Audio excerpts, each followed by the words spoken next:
Decision making in pediatric ophthalmology and neuro-ophthalmology, lessons learned not just from, despite experience is what I want to say.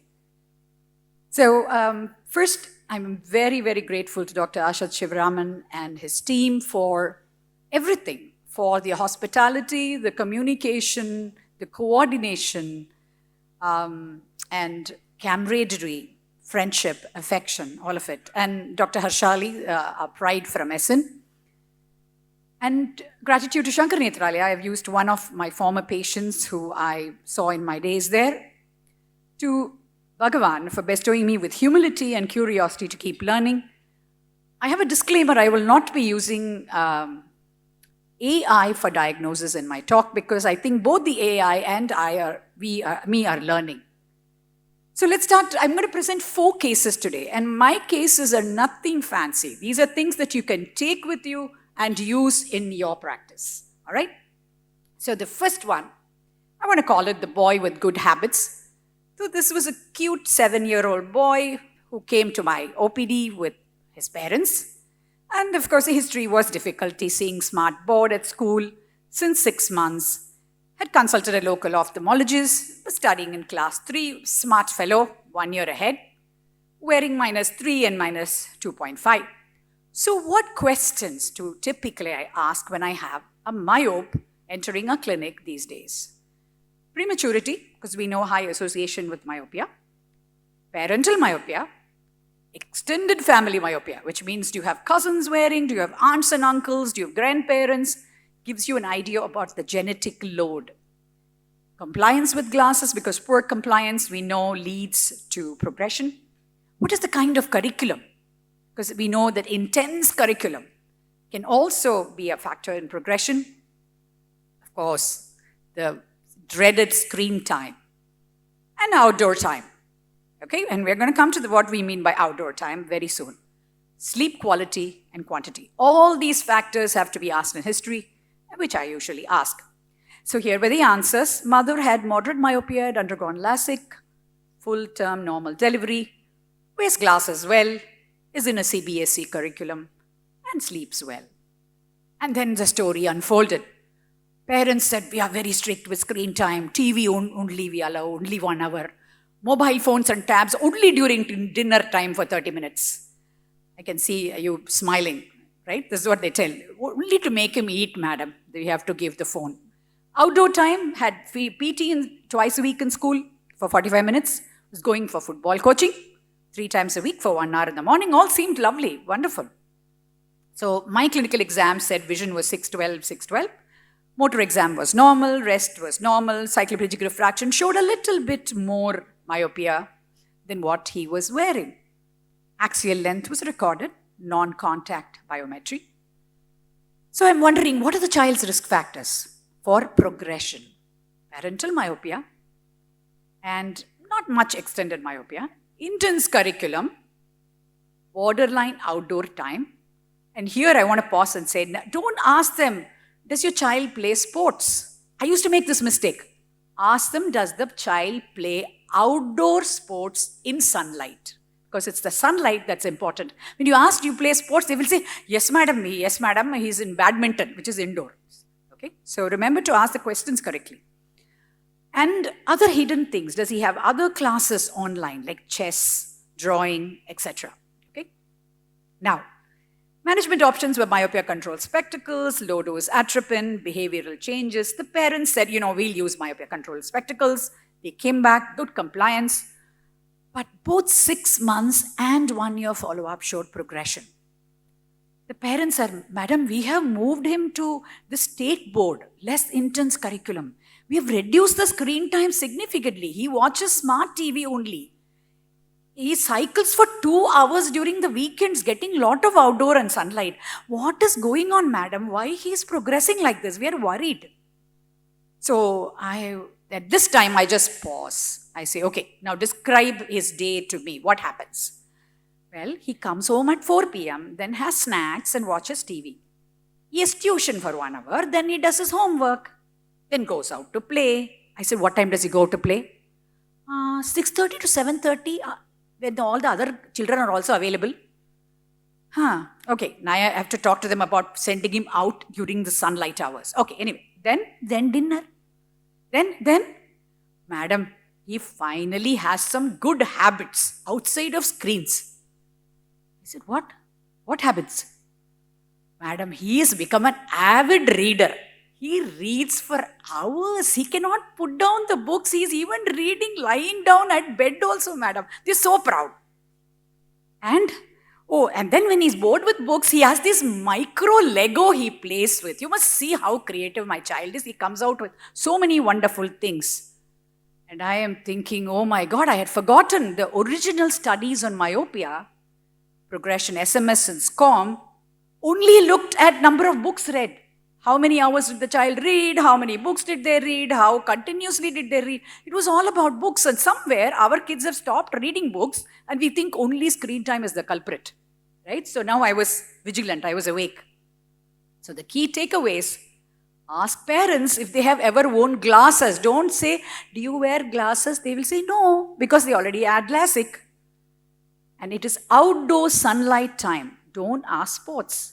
And every bit of near work counts.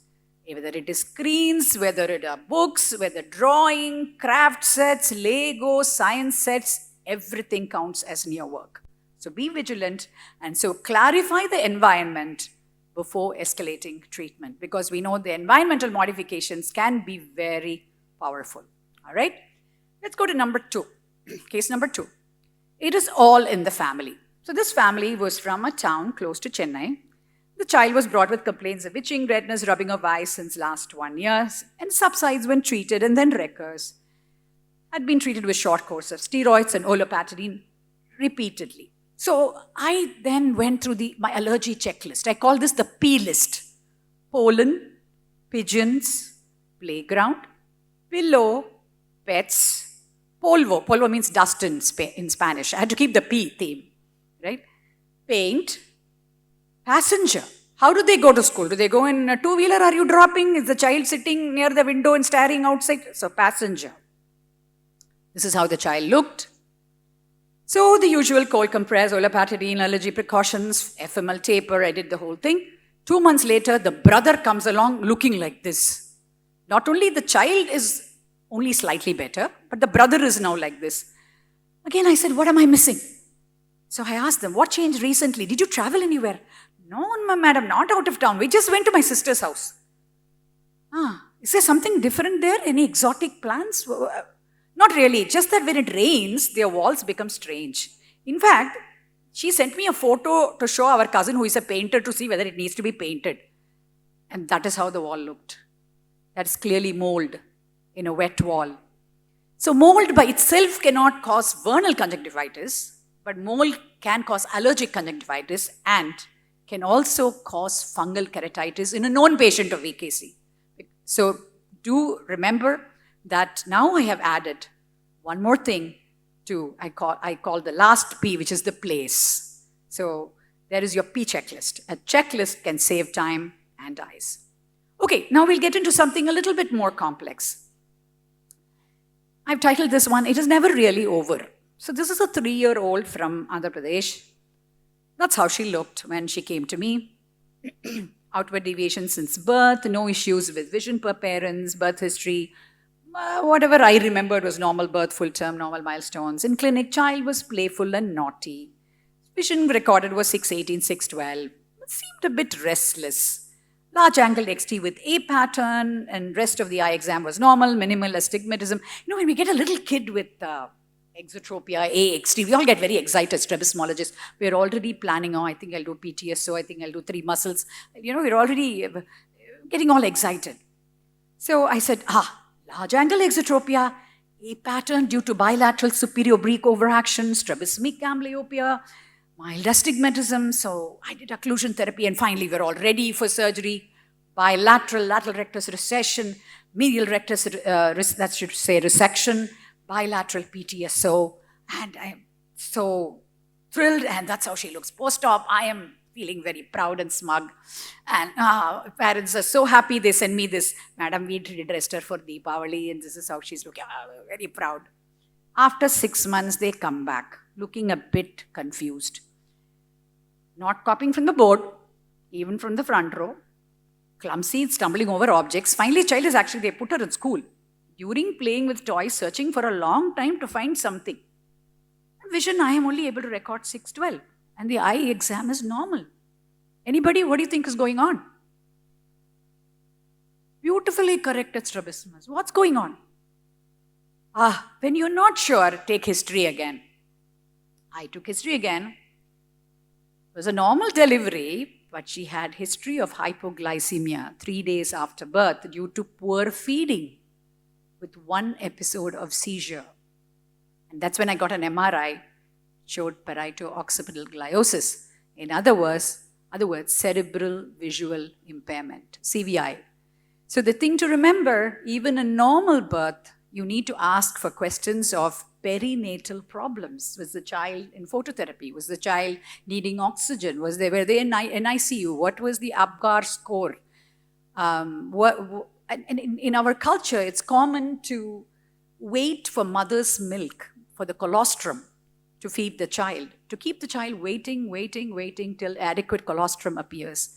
And that can sometimes lead to a drop in sugar and a seizure leading to a CVI. Okay, important history to ask.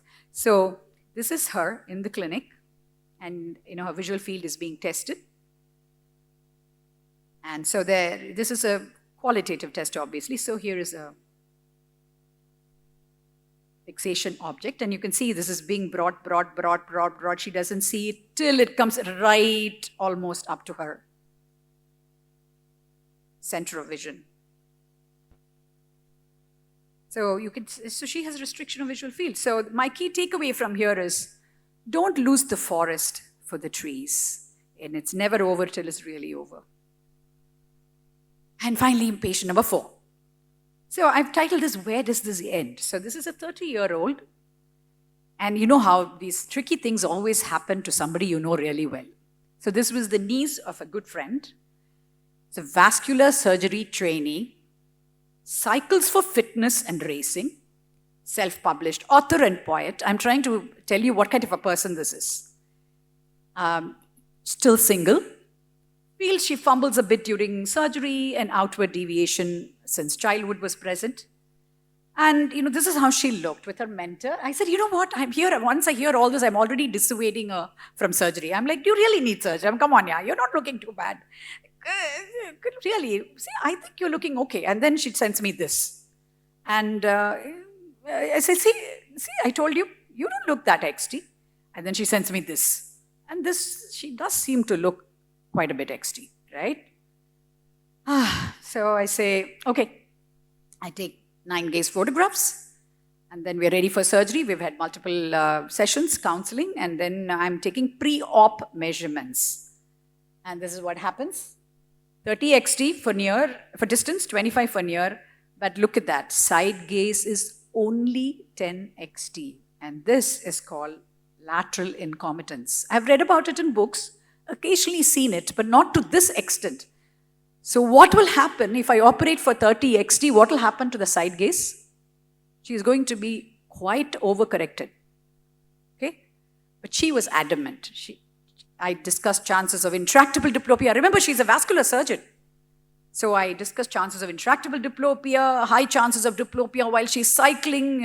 She has to look at the side gaze. She has to cross roads. I even considered adjustable suture. I said, the right eye palpebral fissure is larger. I tried all kinds of things to kind of actually dissuade her. She was adamant, so I finally, reluctantly operated. And what did happen? She was ortho, primary. I'm sorry, that's not 25 XT. That was flick XT for near. But she was 12 prism esotropia in the side gaze. So currently, this is what she looks like. Mostly happy. Squint patients are never happy. They're just mostly happy. Diplopia is persisting in side gaze. She still feels the deviation of the right eye is present.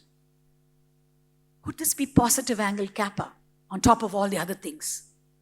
So my key takeaways are, right from the beginning, even in a busy OP, measure all gazes. Don't leave it for the preoperative measurement. At the completion of the cover test, do a modified Krimsky Trimsky to uncover any positive angle kappa that can make the patient and family feel that the eye is still deviated, like that. So once you have neutralized, go in there and take a look to see how the eyes align after your surgery, and take a second opinion. So thank you. Thank you once again for this opportunity. And I love the saying which says, Maranam vare manushyan oru vidyarthiyanu. A person remains a student until death. Thank you so much.